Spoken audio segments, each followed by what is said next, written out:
फतेहपुर जिले में आज आए यूपी के डिप्टी सीएम केशव प्रसाद मौर्य ने आज केंद्र सरकार के द्वारा 2026-27 के बजट को लेकर प्रेस कॉन्फ्रेंस करते हुए बताया कि सरकार ने देश हित में बजट को पेश किया। इससे देश के नौजवानों को लाभ मिलेगा। वहीं उन्होंने तत्कालीन कांग्रेस के सरकार में मनरेगा में हुए 14 लाख हजार करोड़ के घोटाले को लेकर कहा कि कांग्रेस के समय महादानों मनरेगा घोटाला को लेकर रहा। उन्होंने कहा कि पहले ही सरकार में दिल्ली से 1 रुपया चलता था तो जिले में आते आते 30 पैसा बचता था, लेकिन अब ऐसा उनकी सरकार में नहीं है। भारत और अमेरिका के टैरिफ मामले में कहा कि अमेरिका ने भारत पर 50% का टैरिफ लगाया तो भारत झुका नहीं। अमेरिका ने 50% से घटाकर 18% टैरिफ किया तो कांग्रेस के राहुल गांधी को दर्द हो रहा है। सपा से अखिलेश यादव और कांग्रेस से राहुल गांधी को देश की जनता धोखेबाज मानती है। देश हित में काम करने वाले मोदी जी को देश की जनता दिल से मानती है। 2047 में देश दुनिया का नंबर 1 राष्ट्र बनकर विकसित भारत कहलाएगा। वहीं उन्होंने 2027 के चुनाव में 325 सीट लाकर एक बार फिर से उत्तर प्रदेश में सरकार बनाने का दावा किया, जबकि विपक्ष पर तंज कसते हुए कहा कि विपक्ष पूरी तरह से हताश है। 2024 में भी सपना देख रहे थे, लेकिन जनता ने उन्हें हार का मुंह दिखाया। उन्होंने देश में बढ़ती महंगाई के सवाल पर कहा कि अगर महंगाई बढ़ी है तो आमदनी भी बढ़ी है। देखिए छोटकू ठाकुर की रिपोर्ट। अगर बजट बढ़ा है तो रोजगार की इतने अवसर है कि अगर आप उद्योगपति बनना चाहें तो इस बजट के माध्यम से रास्ता है। मंत्री जी उद्योगपति कौन बनेंगे बाकी बात है। एक छोटा सा आंकड़ा हम आपको दिए दे रहे हैं, बताइए। आप कह रहे हैं कि अमृत काल का भी आपने बजट देखा। 2047 के आप विकसित भारत की बात करते हैं। वर्तमान लोगों का खराब पड़ा है। 17 करोड़ लोगों को शुद्ध पानी नहीं मिल पा रहा है पीने का। 70 लाख लोगों को विशेषज्ञ चिकित्सक नहीं मिल पा रहे हैं।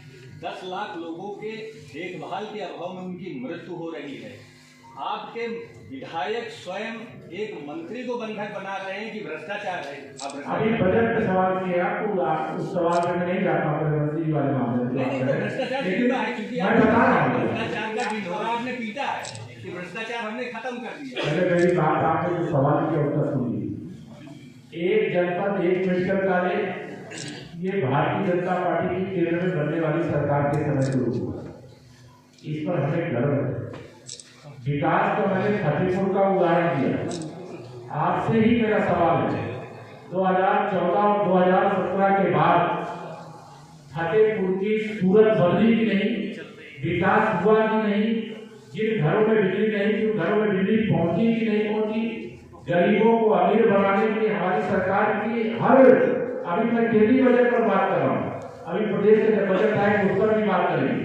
हमारी सरकार का एक सूत्री लक्ष्य है कि जो हमने किया, हमारी सरकार ने किया, वह अगर कांग्रेस की सरकार ने उसका 25% भी किया होता तो अमेरिका हमसे पीछे होता, भारत अमेरिका से आगे होता। ठीक है, आप ये कह रहे हैं, आप जितनी भी चीजें आप बताते हैं कह करके आप चले जाएंगे। जो मंत्री आता है, जो विधायक आता है या जो भी आपका नेता आता है वो कह के चला जाता है। एक स्मार्ट सिटी का नाम बताइए। आपने कहा स्मार्ट सिटी के तरीके स्मार्ट गांव बनेंगे। आप अपने आंखों में स्मार्ट सिटी का चस्पा लगाइए। आप किस स्मार्ट सिटी की, हमारे जितने नगर निगम है, हमारे नगर निगम क्षेत्रों को स्मार्ट सिटी के रूप में डेवलप किया गया है। मैं एक नाम पूछ रहा हूँ ना। कानपुर लीजिए, प्रयागराज लीजिए, वाराणसी लीजिए, लखनऊ लीजिए, गोरखपुर लीजिए, आगरा लीजिए, जिधर आप जाए उधर लीजिए। बौद्ध तीर्थ स्थलों को भी,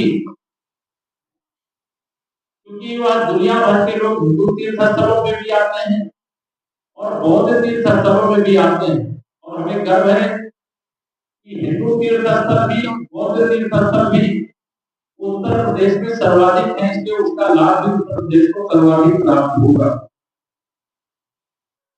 उत्तर प्रदेश की अर्थव्यवस्था 7% से अधिक की रफ्तार में आगे बढ़ रही है और आगे भी यही अनुमान है कि 26-27 के बजट के आधार पर यह वृद्धि जारी रहेगी, बल्कि और इससे अच्छा प्रदर्शन कर सके तो कोई